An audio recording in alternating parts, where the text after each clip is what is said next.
understand that it is on polysaccharides. Then this is us closing the chapter of carbohydrates.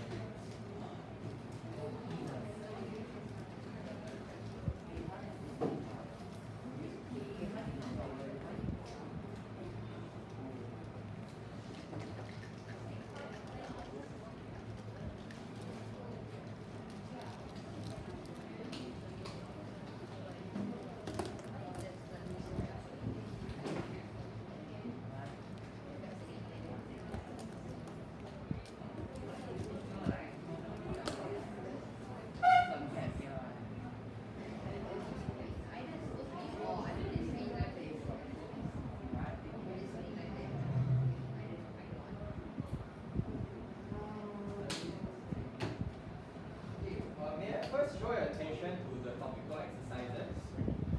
Typically, the topical exercises is not designed such that you need more than an hour to do it. Usually, it should take around 30 minutes, or less, or slightly more. It shouldn't take more than an hour. If you scroll all the way to the bottom, you'll also often find this over here. These are success criteria. What's the point of a success criteria? It's meant for yourself. It's a self-evaluation for you to see if you understand this particular chapter. For example, if you can identify patterns in biomolecules in the form of functional groups, meaning if I show you a OH, you know that that's a hydroxyl group. You see a COOH, you know that's a carboxyl group. You met this success criteria. So this year we're trying something with the entire GH3 cohort.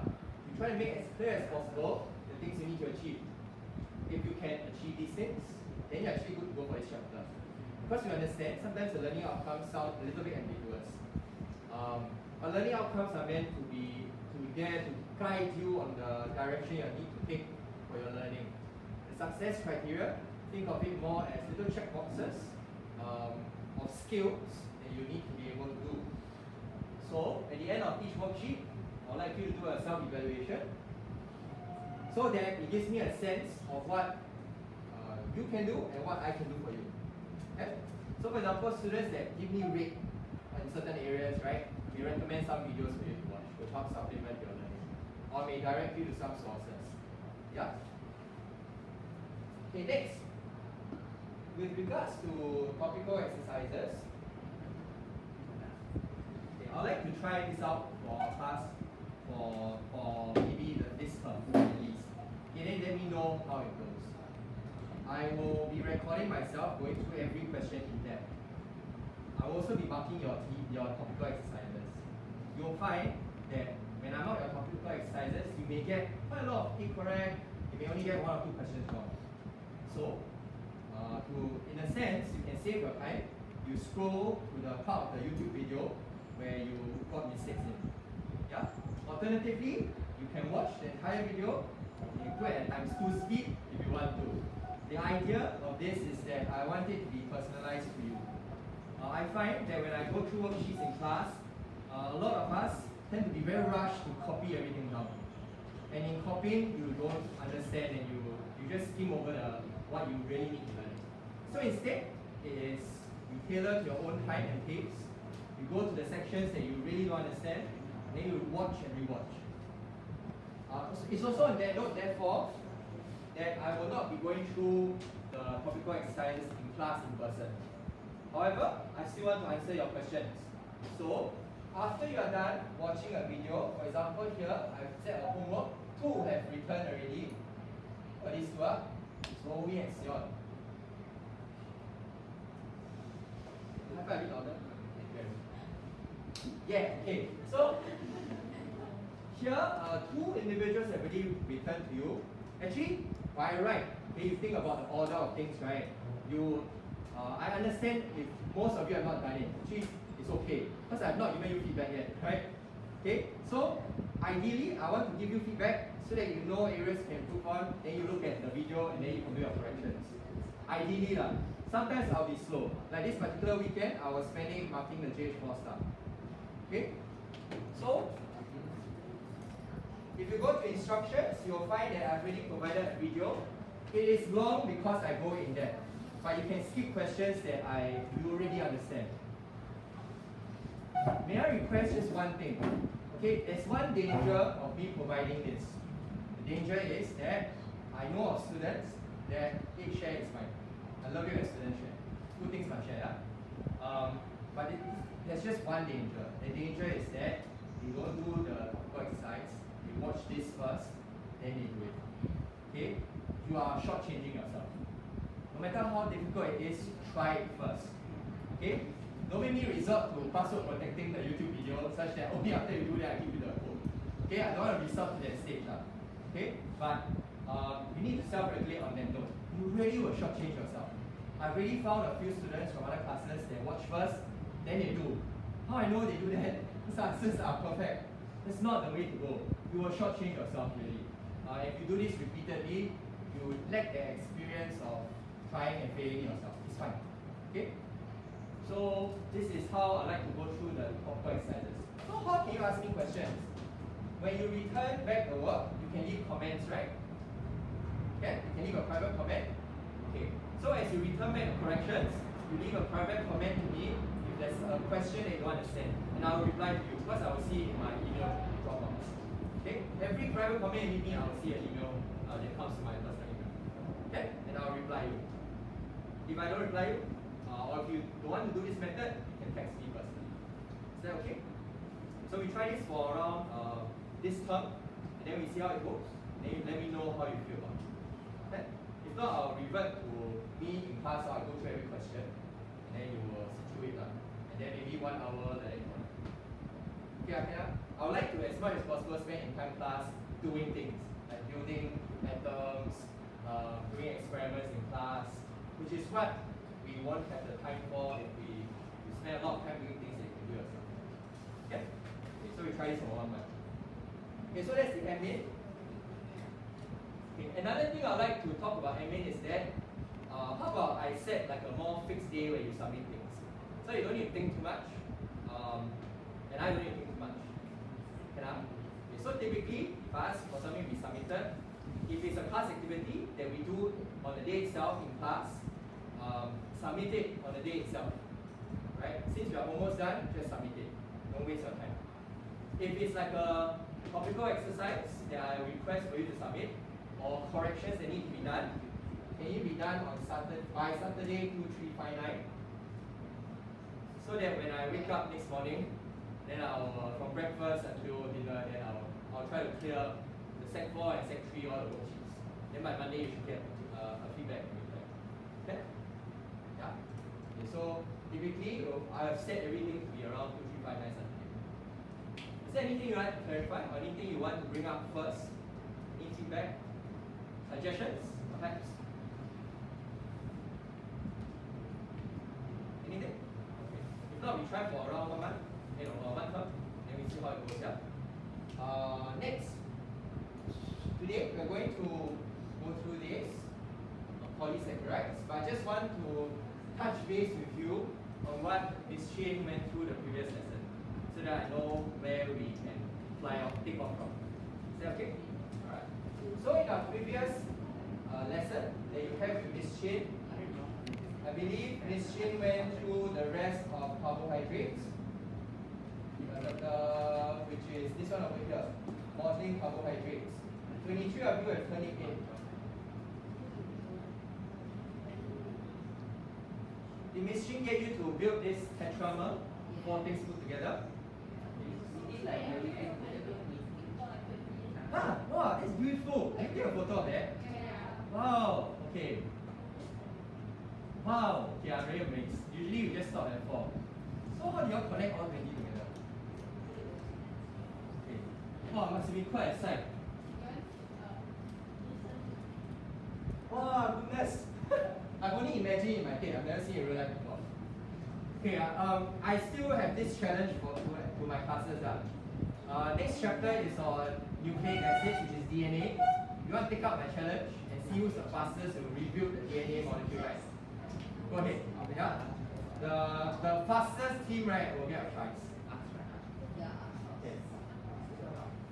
Okay, so previous lesson, did Ms. Chin get you to try to build 8 without the 180 degree flip, Yes. and then with the 180 degree flip. Okay.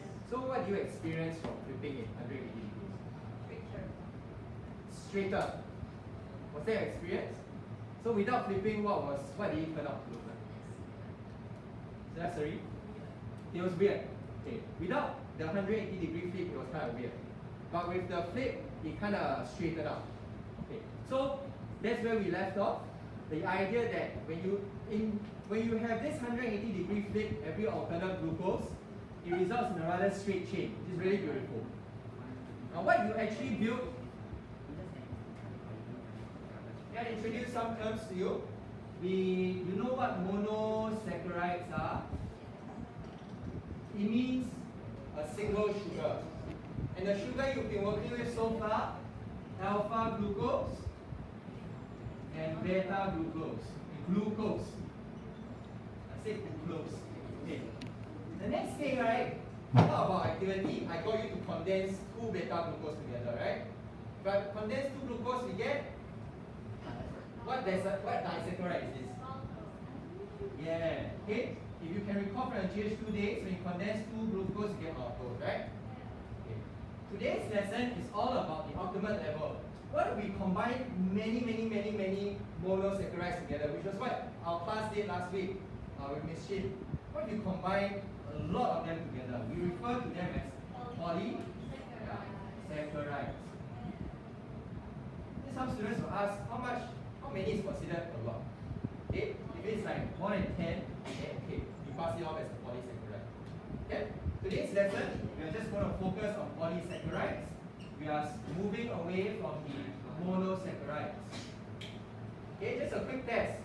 Okay, can you recall what's the key difference between alpha and beta glucose? Okay, the OH and the H at carbon number. We cannot remember, look through your notes. Maybe we recap. At carbon number what do we see this key difference? 1, right? Okay, so oxygen is here. To the right of oxygen, carbon number 1, carbon number 2, carbon number 3, carbon number 4, carbon number 5, carbon number 6, which bonds to 2 hydrogen and 1 hydroxyl group. The key difference lies here at carbon number 1. Whether it is this way or the other way around. Which one's which? Which one is beta? Which one is alpha? Okay. Left, right. Which is alpha? Left. Okay. For those that cannot remember, the hack I use is the hack that you all are very unimpressed by. Okay. So alpha glucose, 1 point on top, 2 point below. Alphabet A. Cannot alpha glucose. And beta glucose is just the one that's not this. Okay. So, just from what we've done last week, the key skill to pick up is this. Okay, differentiate alpha and beta glucose. I will provide you eventually just this, and then I will tell you what it is, and I'll ask you what it is. Right? Okay, so that's the only recap I'll do. Today we're going to move into polysaccharides. As I was going through polysaccharides with 303, I realized that actually you all learned this to a certain extent in GH2. Yeah? I think we unintentionally taught you things from that you will learn in GH3. So it's not entirely new to you. Yay. Okay, so take this as a recap plus a little bit more. Stand by this particular CA. This is our activity for today. I provided 4 QR codes. If you don't want to use the QR code, you can access the links below. Okay, they are exactly the same. In the first 10 minutes of today's lesson, we will explore these 4 QR codes. Alright? I'll teach you what you can do when you explore the 4 QR codes. Okay. So let's look at this. Here I've chosen one polysaccharide. This polysaccharide is called amylose. If you look at amylose over here, you can actually play around the model. This is what you can do. If you touch the model, you can spin it around if you want to have a look from all different perspectives. You can also zoom in and zoom out. Okay, every time I say zoom in, I'll go to in. Yeah, okay, that's not bad. If you were to zoom in, actually you can find the units of glucose. Can you see a unit of glucose here, the hexagon? Yeah, there is a glucose molecule. And if you were to look across the entire molecule, you see tons and tons of glucose. Okay? We refer to these individual repeating units as monomers. Mono means single. So what is the single unit? We refer it to as a monomer.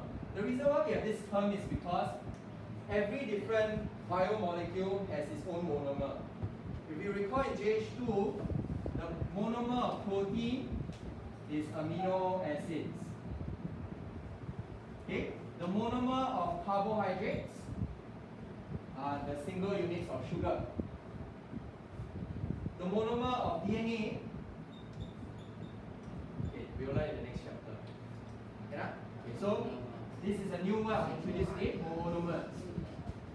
Okay, so for now, other than that, there is this particular button you can play with, show or hide, and then they put H bonds. What are H bonds? Okay, yeah, it's a short form for hydrogen bonds. Yeah? If you click show, you'll be able to see something happen. Okay, you can click show to explore. I'll give you now 10 minutes to explore all 4 models of polysaccharides, after which go to the second page and you should find boxes for you to take screenshots of the polysaccharides to paste there. Think of it as your own notes, okay? The purpose of this design of this class activity is so that you create notes on the go. So snap beautiful pictures that can represent the polysaccharide, input it here, and explore it the next 10 minutes. After which we will work in pairs to compare all 4. Okay? So 10 minutes of baby music coming up. Okay, no. I found this new video called Burger Bomb. Sounds like a competition. Okay, so it's Burger Bomb. Later it will bomb.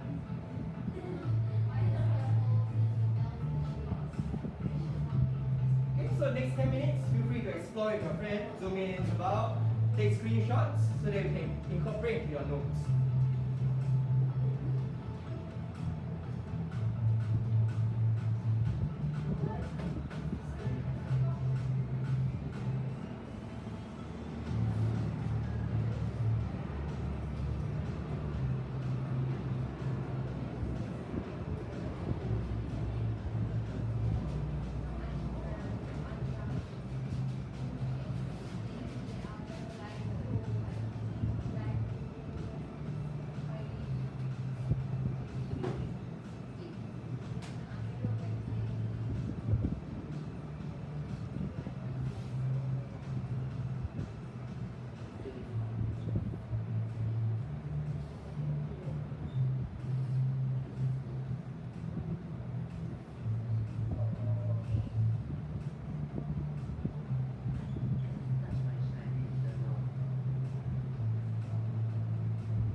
of exploration.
More time to touch up your work.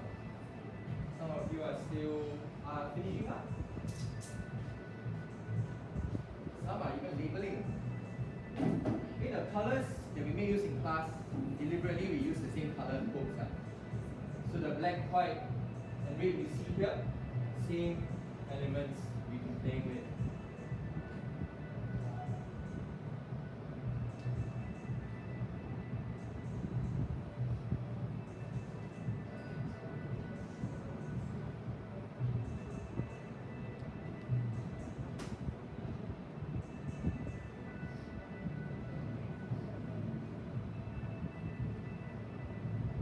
You and your partner are fast, you can move on to the comparison table, which is our next activity.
down to the burger explodes.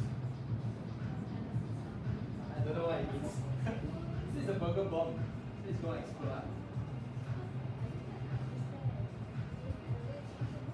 10-minute burger bomb. Giant burger explosion.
You go and watch it explode.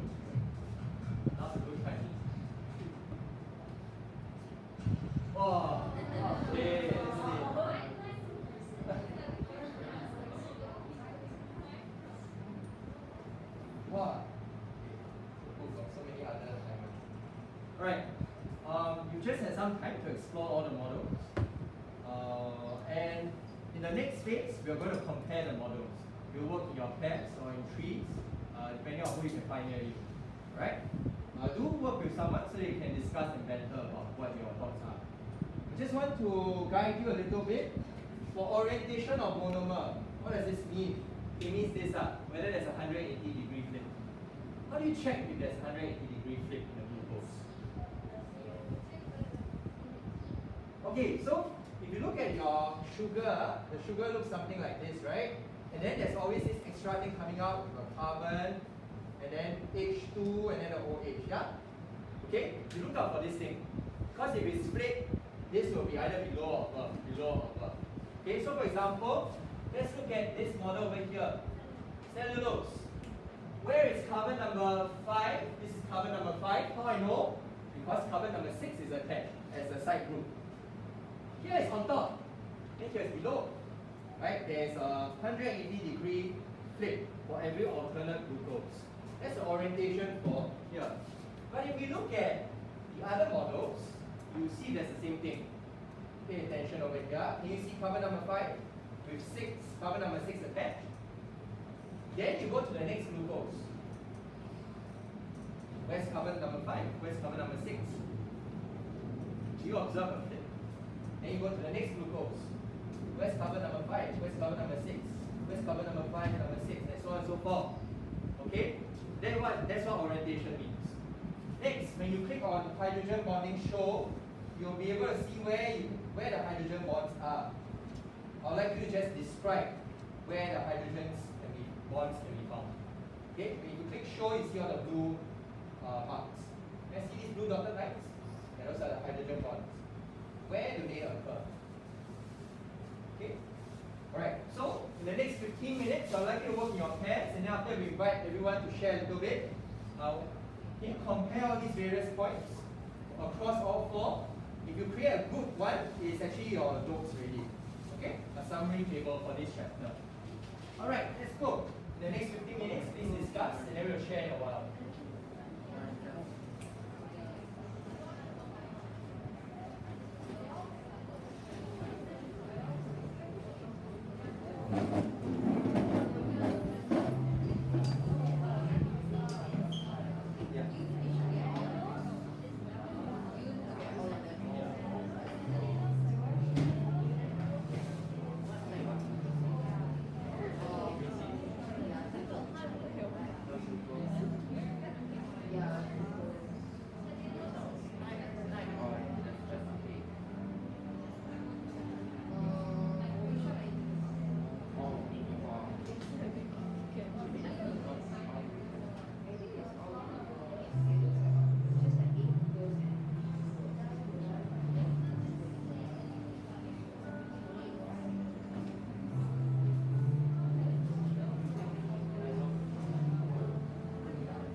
drink water because we use a lot of water to our yeah.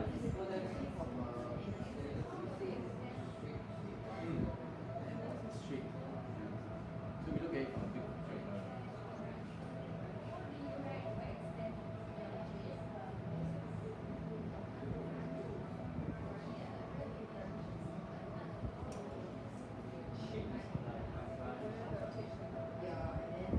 If you have any questions as I walk around, please feel free to stop me.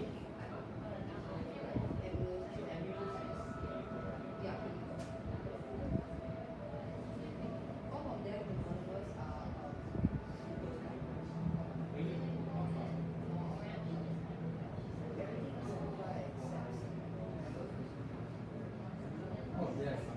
Sorry.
Around 5 more minutes.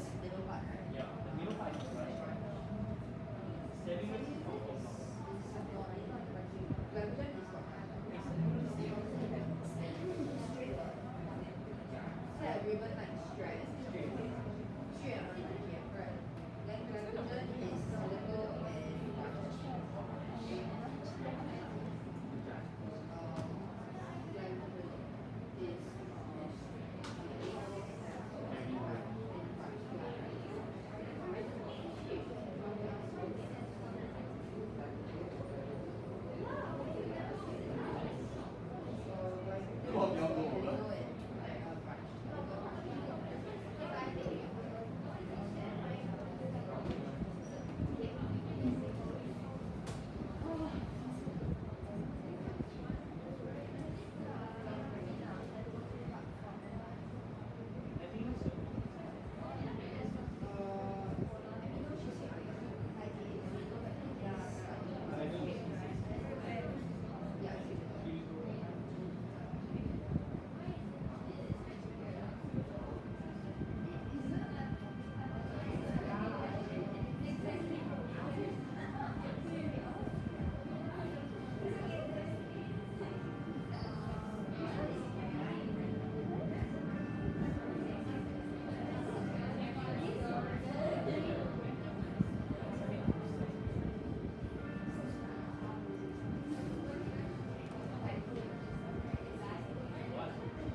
Some are very short, some very long.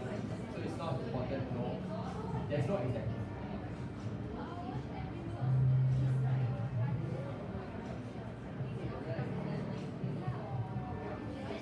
I have some facial exercise. I will press here. Without press here, right? Feel the thighs.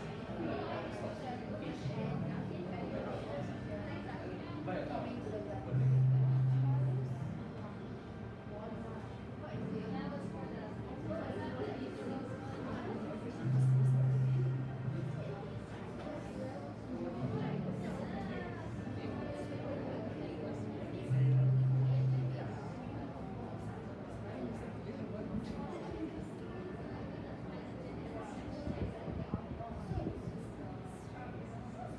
more minutes. Then we will discuss our points.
Last minute.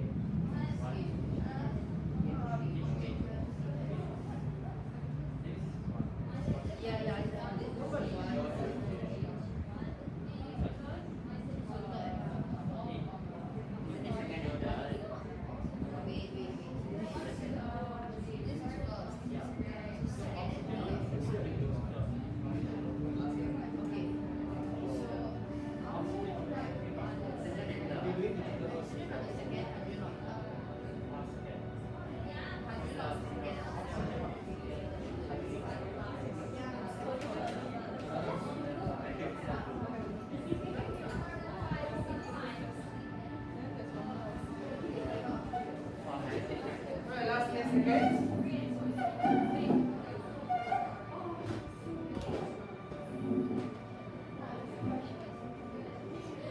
Alright. Okay, let's discuss the points. By the end of today, you should be able to compare across the 4 polysaccharides. Of course, when it comes to your worksheets or your exam, I'll never ask you to compare all 4. It's like, well, it's crazy, it's an essay question. However, there's a chance I could ask you to compare amylose and amylopectin, maybe this and this, or this and this. The permutations are, what's the limit to this? 2 to the power. Okay, so I could ask you to compare any number of combinations. Okay, let's run through some of the things that you may have already known since GH2. Perhaps let's talk about the shape. How will you describe the shape of amylose, amylopectin, glycogen, cellulose? Okay, thank you for the chat. Helical. Yeah? Helical. For which ones? Okay, helical. Helical. Helical. And then this one, how will you describe it? Straight. Anything else? Parallel. Okay, some of you may use the word parallel. This makes sense only in the context of if you have many strands of cellulose. A single strand by itself, a single ruler, you won't say that this ruler is parallel, right? It must be parallel to something. Okay, so it is straight. Often we describe it as straight. A straight chain. How do you remember whether it's a straight chain or if it's going to be helical? We have a cheat method. I don't know if your teacher taught you this. Okay, but I'll come to it in a while. Could you tell me what the monomers of these 4 are? Oh wow, okay, you all went to that level. Okay, so what we taught you in lower GH was that each one of them, the monomer is glucose, right? Then we need to elaborate. But now that you're in GH3, you learn that there are 2 kinds of glucose. Actually, some are made of alpha, some are made of beta. Which ones are the alphas? Okay, this one is alpha, this one is alpha, this alpha, this beta. Okay, for those that have been taught by me before, I show you my cheat method of remembering. Okay, ready? Be mind blown? Okay, every time I say that, then you'll be very disappointed. Here, amylose. Got it? A for amylose. A for amylopactin. Ready? Ready? Okay. Then G for glycogen. Okay? Yeah, okay. Okay, so this is how I remember.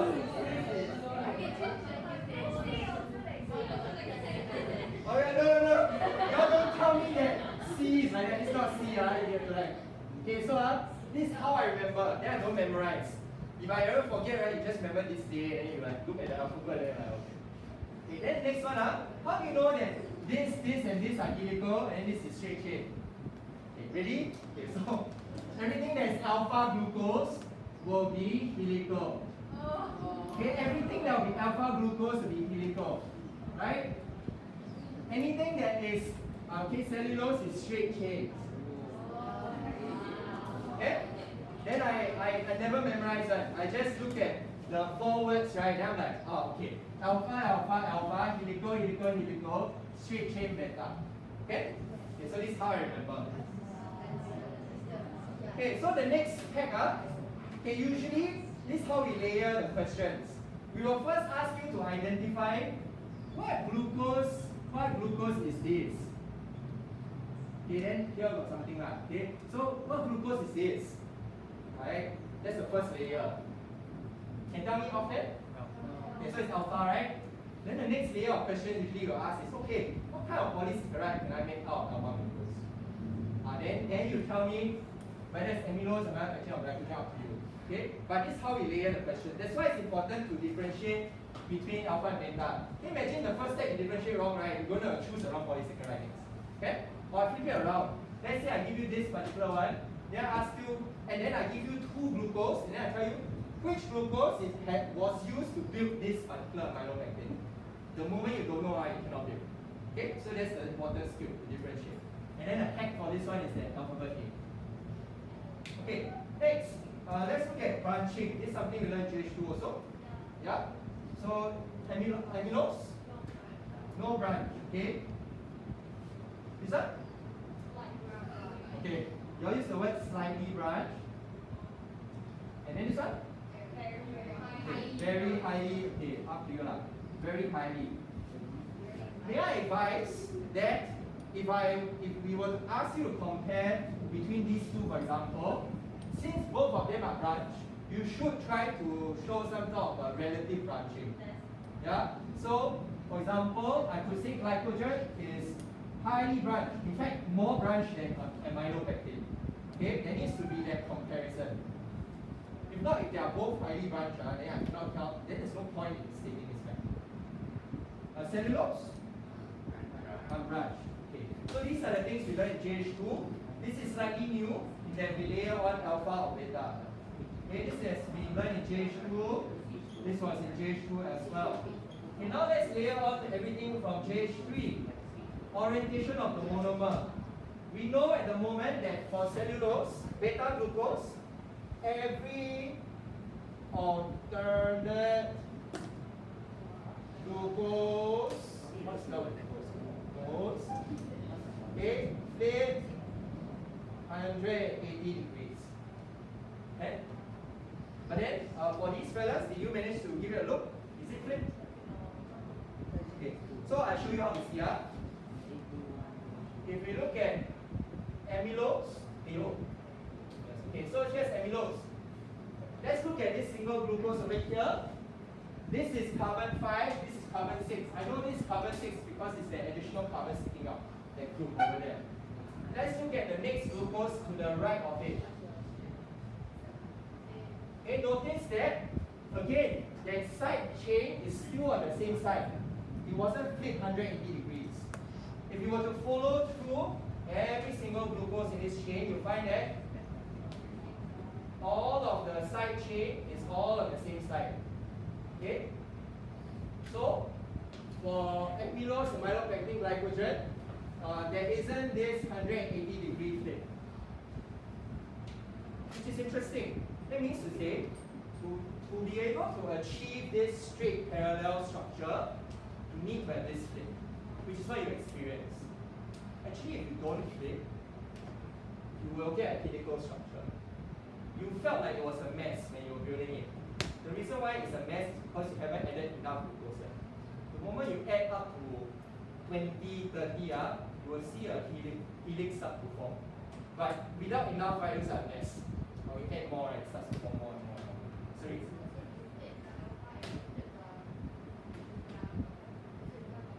Okay, so let's already ask, right? What if I don't flip this? Will it become helical? What if I flip this? Will it become straight? Okay, in theory it should. But the reason why this doesn't flip and this flips is because of the nature of the bond over here. Look at the OH.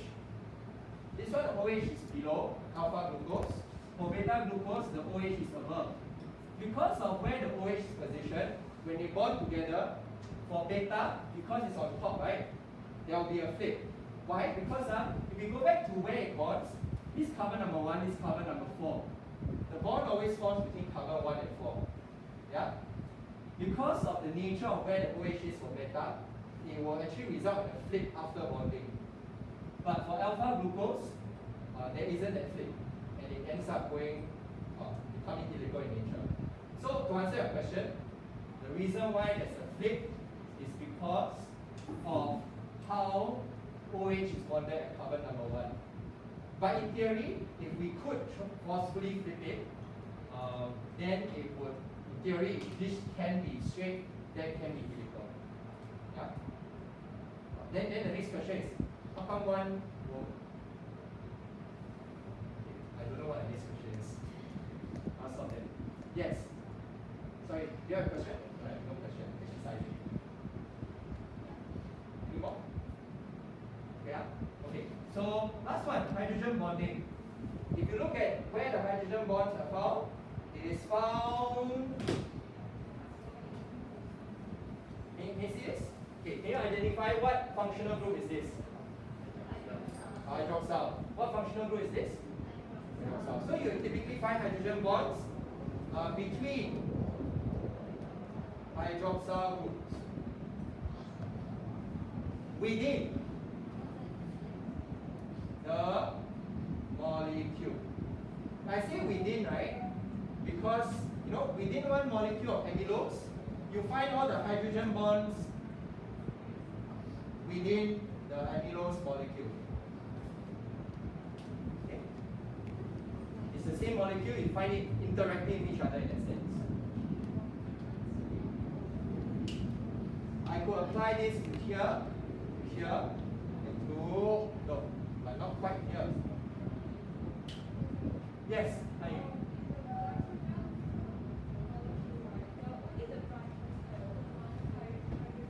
oh, okay, you say for glycogen, is it? Only the branches have hydrogen bond. Okay, I think it's likely a flaw in the model. It should, the main one should also have that. Okay, yeah.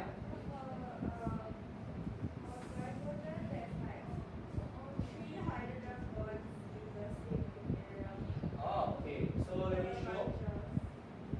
So if you are saying in one of the branch, where are the 3?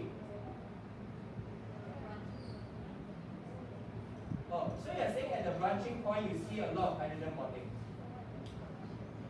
Where? Oh, okay. Like between branches, is it? You see them.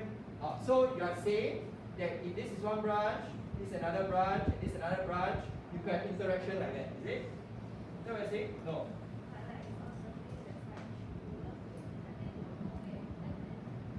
That means one hydroxyl group can have 3 hydrogen bonding.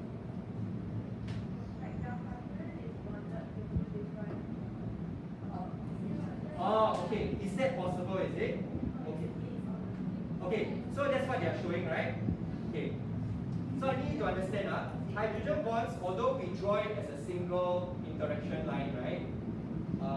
In reality, it is like the attractive force between magnets. So if they were to depict more than one line coming out of a single hydrogen interacting with, let's say, 2 oxygen, it's not wrong per se. It is that they are attracting these things. Alright? However, it will be wrong if it's a covalent bond. You cannot just anyhow share electrons when there are not enough electrons. But I could attract a number of things around me. Okay, so I say again, the hydrogen bonding is between the OH groups within the molecule. What about cellulose? Do you observe hydrogen bonding? Yeah. Oh, there are some oxygen groups involved. Right, it's the oxygen that bonds the branches together, Yeah. and also the oxygen branch of one group. The oxygen is called the glycosidic bond, right? Okay. Is that fair? Also can. Sorry, I didn't elaborate all the different kinds of interactions. So, my brain suddenly jammed. Christine, let me call it Chloe. Christine says that she observed hydrogen bonding even occurring between hydroxyl groups and also between the oxygen of a glycosidic bond. That's possible also. I just did not describe everything. But what's the key thing here? That you find the hydrogen bonding within the molecule. Within the molecule, you find lots of hydrogen bonding. Between what? Okay, it can be between hydroxyl groups, can be between the oxygen of a glycosidic bond, could be between the oxygen present in the glucose. Okay? Does it make sense? It still applies the same logic we've learned so far. That when we see oxygen, there tends to be a very electronegative area. Last point, cellulose. Is there hydrogen bond within a single strand of cellulose? You observe? Okay, so if I have a single cellulose strand, if you observe carefully actually, there are a lot of hydroxyl groups sticking out.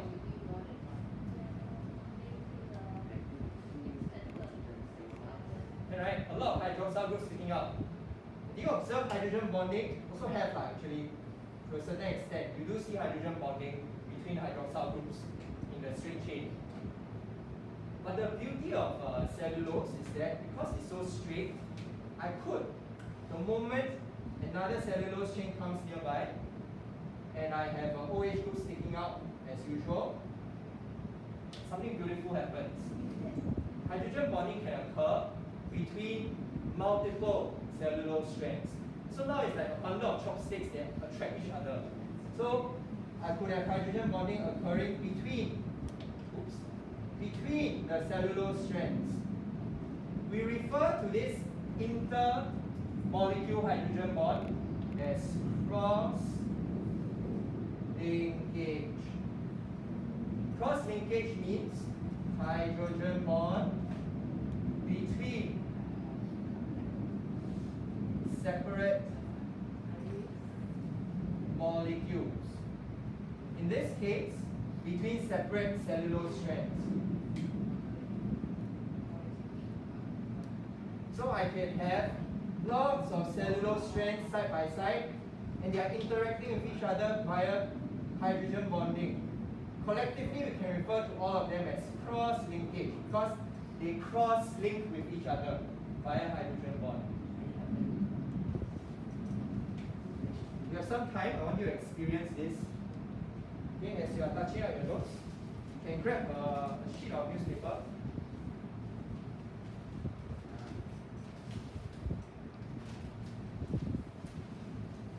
You just grab a sheet, then we'll try something out. I don't know why this always goes in the box.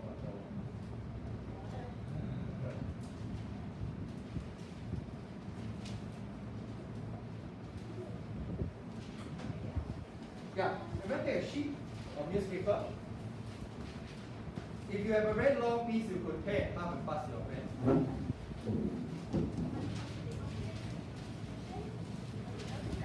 There's a fold line, you could tear it in half. Wait, here's one for you.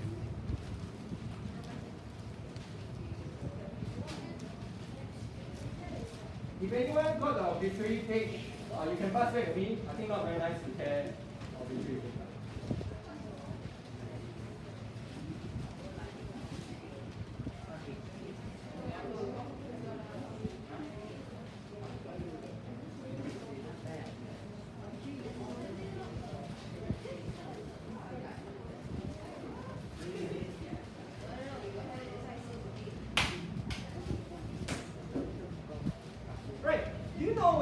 find cellulose. Okay, hint, you're holding it. Okay, you can find cellulose in your paper. Other areas you can find cellulose, your cotton shirts, they are made out of cellulose. Another area you can find cellulose, actually you come across this thing before, the plant cell wall. Okay, so you can find cellulose in cell wall of plants, cell wall. You can actually find it in paper, you can find it in cotton. It's all made out of cellulose. One thing's common, that cellulose gives structure, it gives strength. If you look at all these things, in fact, the function of cell wall is to give the plant structure. Yeah? What makes it such a good structural polysaccharide? Because of all these cross things. Imagine I bundle a lot of chopsticks together and ask you to snap that bundle in half. It's just not possible. Yeah? So, many strands of cellulose coming together, each one linked by hydrogen bonds, very hard to break. It's a very good structural polysaccharide. And that's why we often describe cellulose, the type of polysaccharide, as a structural one. Then you may be wondering, what do we call, what type of polysaccharides are these three? Oh, sorry. You all learned before? Okay, very good. It's storage.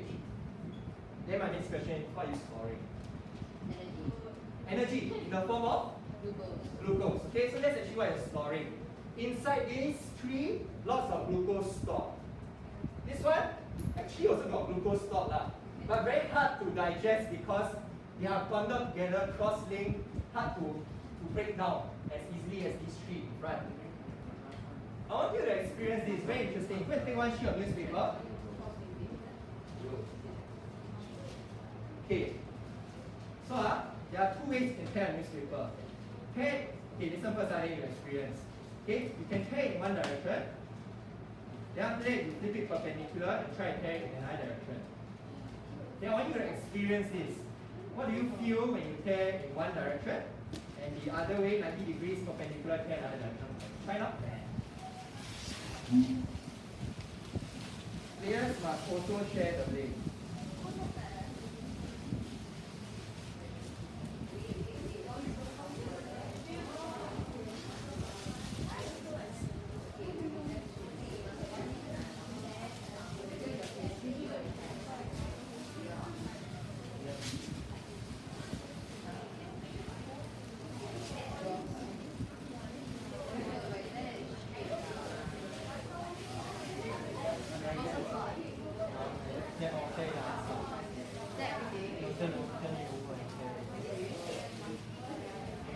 It feels the same, no matter how you tear. Okay, remember, this is made of cellulose. Can you tell right now how the cellulose fibers are aligned here? How are the fibers aligned? Based on your tearing experience. Okay, you see like that, right? Okay. So you see how me tearing this way, very smooth, right? I kind of tear one single line, right? The fibers are kind of aligned in this direction. What bonds am I shearing as I tear this way? The hydrogen bonds. The moment you flip the other way and try to tear this way, notice that I keep ending up sliding to the other side, right? No matter how I tear, you start sliding the other way. Because hydrogen bonds are just that much weaker compared to this bond I'm trying to break. What bonds are you trying to break when you tear this way? You're breaking the glycosidic bonds between the glucose. Glycosidic bonds are covalent bonds. They are very, very strong compared to the hydrogen bonds.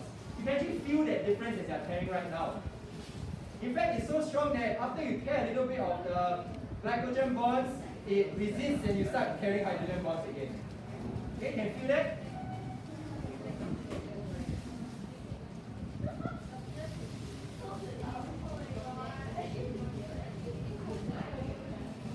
Okay, where's our recycling bin?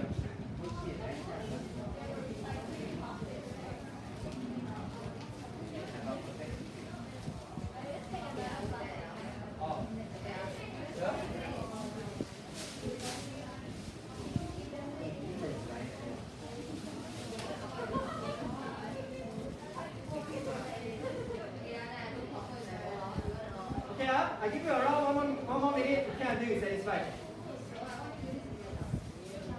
Previous class I was in when I said that, right? Suddenly I heard a flurry of hairs. I don't know why. Like you something like from inside you that you need to let out. Okay, so 30 more seconds of pairing. Can until you're happy.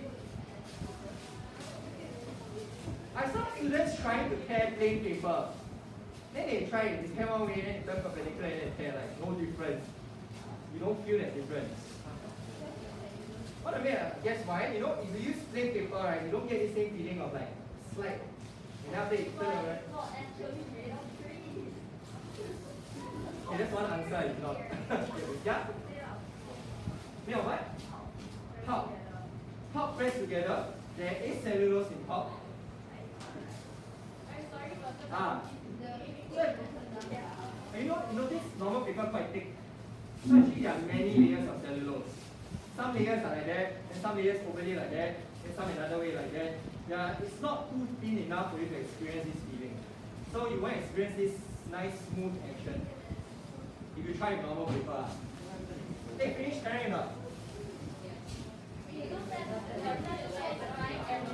Okay, I'd like to end today's lesson. Okay, can you crumple a paper so it's not pairing it?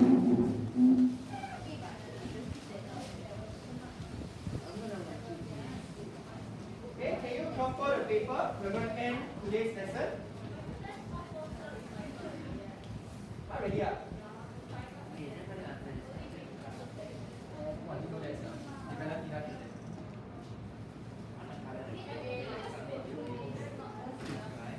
Okay, I would like to talk about these 4 questions as we end up today's lesson. Okay?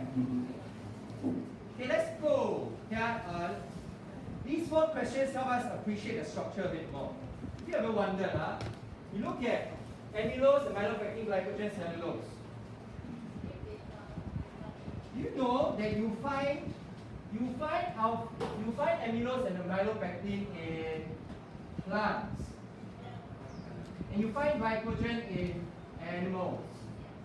If we look at the level of branching, amylose is unbranched, amylopectin is slightly branched, then the glycogen is this crazy one that is very, very, very, very branched, highly branched. Now why? Why? There must be a reason, right? Some animals so branched, plants just not so branched. Okay, actually, as it relates to the amount of energy animals need. Okay, just an interesting thing. The enzymes that digest these polysaccharides, you only can cut from the ends. Okay, from the ends. What does this mean? How many ends do I have here? 2 ends. So imagine the enzymes come in. You know what enzymes are, right? Like your molecular scissors, right? 2 ends. Can you imagine they snip to get glucose? How long it will take? Okay, this is how many ends we have. 1, 2, 3, 4. Okay, a bit faster, right? 4 enzymes snip. What about glycogen? Oh, shook on this one. Okay, snap. Wow. I have so many ends, right? And therefore it implies, right, the more branches I have, the more efficient it is for my enzymes to access and gain back glucose. Yeah? It's not so many branches, I just simply say for many, many, many ends. I want to speculate why. What do you think is needed for animals to store glucose in this format instead of in this less branch format? Why is there a need for a faster rate of digestion in animals? Because we are moving around, therefore we require more energy. You look at plants, plants are largely stationary. Not much need for plants to get the glucose back really fast. But animals, can you imagine you start the day without breakfast, you immediately go for a run, your body needs to make use of whatever glycogen is stored in your body, quickly digest it, give you back glucose so that you can carry out your daily activities. Yeah? Glycogen is animal form of starch. It's a very branched one. And the branchness relates to its function. It helps the animal get back glucose really efficiently. Right? So it kind of answers C and D. Why isn't food stored as starch in animals? If we store starch in animals, well, it's going to take a really long time for you to get back glucose. It's very good for storing. get it back as fast. Why don't we store glycogen in plants? The plants just don't need it. Yeah? Plants don't need their energy so fast. Instead, it's better off for plants to just accumulate a lot of glucose. And they accumulate this glucose because of photosynthesis. When I carry out photosynthesis, I get more glucose, I just store it out, store it. No rush to really gain it back. Okay, so this is an interesting fun fact, so that you can appreciate the structure a bit more. Why must it be branched? Yes, Sari. Oh, okay. Question. Are there more amylopectin or amylose in starch in plants? I would say it depends on the nature of the plant. Some plants that need glucose to get glucose back faster, for whatever reason, I can't remember the reason, you can expect a higher percentage of this. Yeah? So I wouldn't say it's the same across all plants. There is a different percentage depending on the plant and where it is found and what kind of lifestyle the plant lives.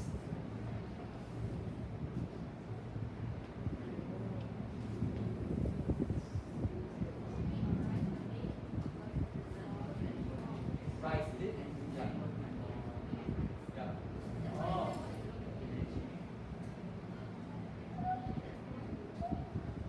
That's a good question.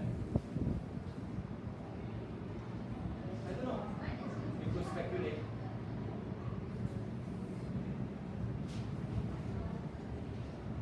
Maybe.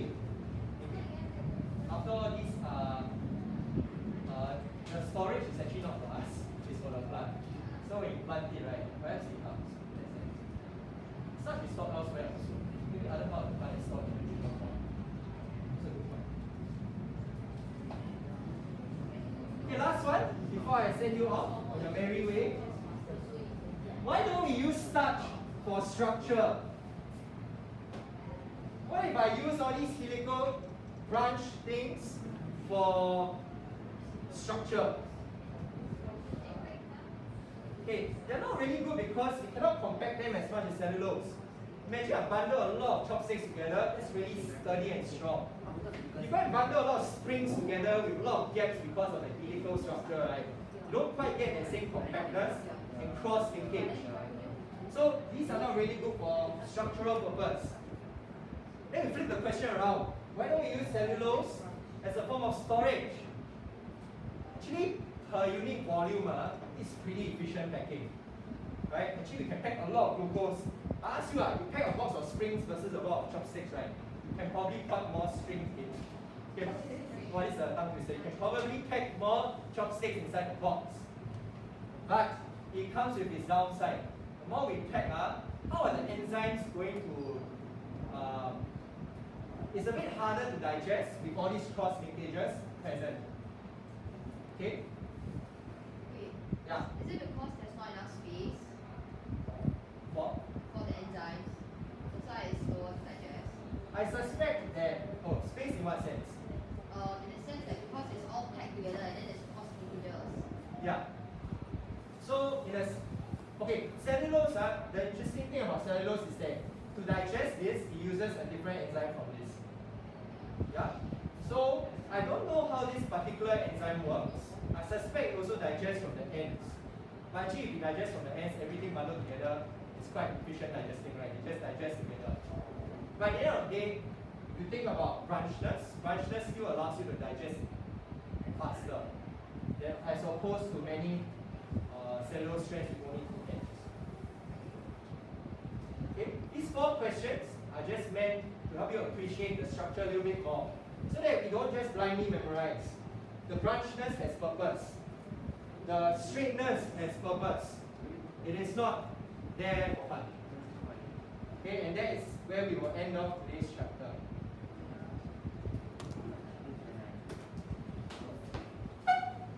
Do you have food today? You should have food. I managed. Yes.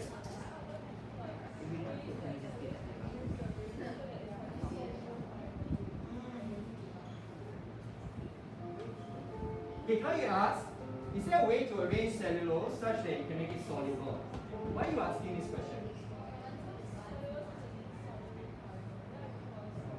Okay, so Tai's question comes from, she knows cellulose is insoluble. Is there a way to make it soluble? Okay. The idea of solubility is that we can somehow extract out all the individual monomers and disperse them in water. That is what solubility means. So to truly make this soluble, number one, you must first digest them into their monomers, then you disperse them in water. That's the first thing. However, can this get wet? Okay. What's the idea of getting wet? It means that water molecules